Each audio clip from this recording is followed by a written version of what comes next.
Hi friends, நம்மளோட விஜய் டிவியில் போயிட்டு இருக்க மகாநதி சீரியல் இன்னைக்கு எபிசோட் என்ன நடந்துச்சு அப்படிங்கிறத பற்றி ஒரு சின்ன ரிவ்யூ இந்த வீடியோவில் பார்க்கலாம். ஆக்சுவலாக நேற்று போட்ட வீடியோவில் ஏன் காவேரி எமோஷ்னலாக இருக்கக்கூடாதா, காவேரி இப்போ ப்ரெக்னெண்ட்டாக இருக்காங்க, அதனால் அந்த மாதிரி எல்லாம் எமோஷ்னல் ஆகிட்டாங்க, அதனால் அவங்க அப்பாவை வந்து இப்படி பேசுகிறாங்க, இந்த ஒரு சூழ்நிலையில் காவேரி இப்படி நடந்துப்பாங்க கரெக்ட் தான் அப்படின்லாம் நிறைய பேர் வந்து கமெண்ட்டில் சொன்னீங்க. நான் அது எதையுமே வந்து தப்புன்னு சொல்லலை.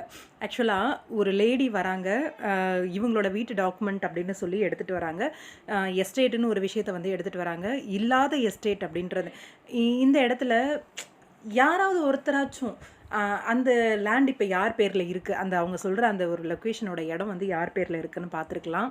இல்லை கொஞ்சம் இப்போ வந்து காவேரிக்கும் அவங்க அப்பாவுக்கும் உள்ள கனெக்ஷன் எப்படி அப்படின்னா, எல்லாரோட கனெக்ஷனையும் விடவே ரொம்பவே பியூர், ரொம்பவே எக்ஸ்ட்ரீம் லெவல் அப்படின்னும் போது எல்லாரும் நம்புகிற மாதிரி காமிச்சிருந்தாலும் காவேரி ஒரு ஆள் மட்டும் என் அப்பா மேலே எனக்கு நம்பிக்கை இருக்குங்க, ஏதோ பின்னாடி நடந்திருக்கு, என்னன்னு அதை பார்க்கணும் அப்படின்ற மாதிரி சொல்லியிருந்தாங்க அப்படின்னா அந்த ஒரு அப்பா மகளோட அந்த பாண்டிங் வந்து அப்படியே கண்டினியூ பண்ணியிருந்திருப்பாங்க அப்படிங்கிற மாதிரி தோணுச்சு.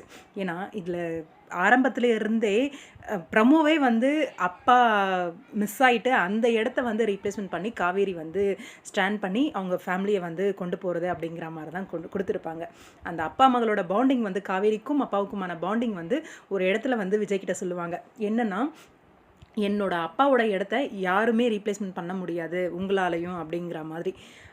அந்த அளவுக்கு அப்பாவை வந்து தூக்கி வச்சுருந்த ஒரு காவேரி ஒரு பத்திரத்தை காமிச்சு ஒரு ஃபேமிலி வந்து சொன்ன உடனே நம்பிட்டாங்களே அப்படிங்கிற ஒரு வருத்தம் தான்.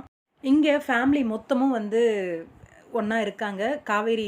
காவேரியோட அம்மா வந்து பாட்டிக்கிட்ட ரொம்ப எக்ஸ்ட்ரீம் லெவலாக பேசுகிறாங்க, அந்த ஆள் இந்த ஆள் அவன் செத்ததில் தப்பே இல்லை அப்படின்னு சொல்லி. அந்த இடத்துல இது வரைக்கும் அப்பா பாசமே இல்லாமல் இருந்த கங்கா கூட எமோஷ்னல் ஆகி கத்துறாங்க, ஏமா இப்படிலாம் பேசுகிற அப்படின்னு சொல்லி. நம்மளுக்கே அந்த வார்த்தைகள்லாம் கேட்க முடியல. இன்னொரு பக்கம் ஃபோட்டோ தூக்கி உடைக்கிறது அதெல்லாம் நடக்குது. அந்த ஃபேமிலிக்கு இவ்வளோ பண்ணி வச்சுருக்கான், என்ன எங்களை தான் வந்து இது அம்போன்னு விட்டுட்டு போயிட்டான் அப்படிங்கிற மாதிரிலாம். இங்கே எப்படி இருக்குன்னா, ஒட்டுமொத்த குடும்பமே வந்து இதுதான் கரெக்ட் அப்படின்னு நம்புகிறாங்க. அது ஒரு விஷயந்தான் வந்து இதுவாக இருக்குது. அது ஏதாவது ஒரு ப்ரூஃப் பண்ணி இந்த ஃபேமிலி அவரோட ஃபேமிலி தான் அப்படின்னு காமிச்சிருந்தாங்கன்னா கூட ஏற்றுக்கிற மாதிரி இருந்துக்கும். சட்டுன்னு ஒரே நாளில் இப்படி மாறுமா அப்படிங்கிற மாதிரி தான் ஏற்றுக்க முடியல.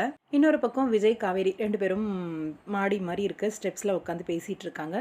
காவேரி ரொம்ப எமோஷ்னலாக பேசுகிறாங்க. காவேரியோட ஆக்டிங் அல்டிமேட்டாக இருந்துச்சு, விஜயோட எக்ஸ்ப்ளனேஷனும் சூப்பராக இருந்துச்சு, அதெல்லாம் நான் குறைய சொல்ல மாட்டேன். இது வரைக்கும் அப்பான்னு உயிரை விட்ட மகளோட வாயிலிருந்து அந்த ஆளுன்னு வந்த அந்த வார்த்தை உண்மையிலே கேட்க முடியலங்க. இப்போவும் நான் காவேரியோட கோவத்தை வந்து குறை சொல்லலை. இந்த ட்ராக் வந்து இப்படி கொண்டு போயிருக்க வேண்டாம், ரியல் ஃபேமிலியாக அவங்கள வந்து கொண்டு போயிருக்க வேண்டாம் அப்படிங்கிற ஒரு வருத்தம் தான் எனக்கு. என்னென்னா காவேரியோட மனசில் ஒரு ஹீரோ அப்படிங்கிற ஒரு ரேஞ்சுக்கு வச்சுருந்த அப்பாவை துவக்கடின்னு தூக்கி கீழே போட்ட மாதிரி கொண்டு வந்துட்டாங்களே அப்படிங்கிற மாதிரி அந்த ஒரு விஷயந்தான் எனக்கு இப்போ வரைக்கும் ஏற்றுக்க முடியாத ஒரு விஷயமா இருக்குது. இந்த இடத்துல காவேரி நம்பாமல் அது ஒரு உண்மையை கண்டுபிடிக்கிற மாதிரி அது ஒரு ஃபேக் ஃபேமிலி அப்படிங்கிற மாதிரி கொண்டு வந்திருந்தா இன்னுமே இன்ட்ரெஸ்டிங்காக போயிருக்கும் அப்படிங்கிறது ஒரு வருத்தம் தான். ரொம்ப ஆறுதலாக பேசுகிறாரு, நீங்களும் நாளைக்கு இப்படி தான் பண்ணிடுவீங்களா அப்படின்ட்டு. மென்ஸ் எல்லாருமே ஒரே மாதிரி இருக்க மாட்டாங்க காவேரி, நீ அப்படி பேசாத, நீ இந்த சூழ்நிலையில் அப்படி யோசிக்கிற அப்படிங்கிற மாதிரி விஜயோட விளக்கம் சூப்பராக இருந்துச்சு. காவேரி அந்த ஒரு அப்பாவை இழந்துட்டோம் அப்படிங்கிற அந்த ஒரு வலி வேதனையை வந்து இப்போ அவங்க காமிச்சாங்க. அந்த கண்ணீரோட நல்லா இருந்துச்சு அந்த ஆக்டிங்.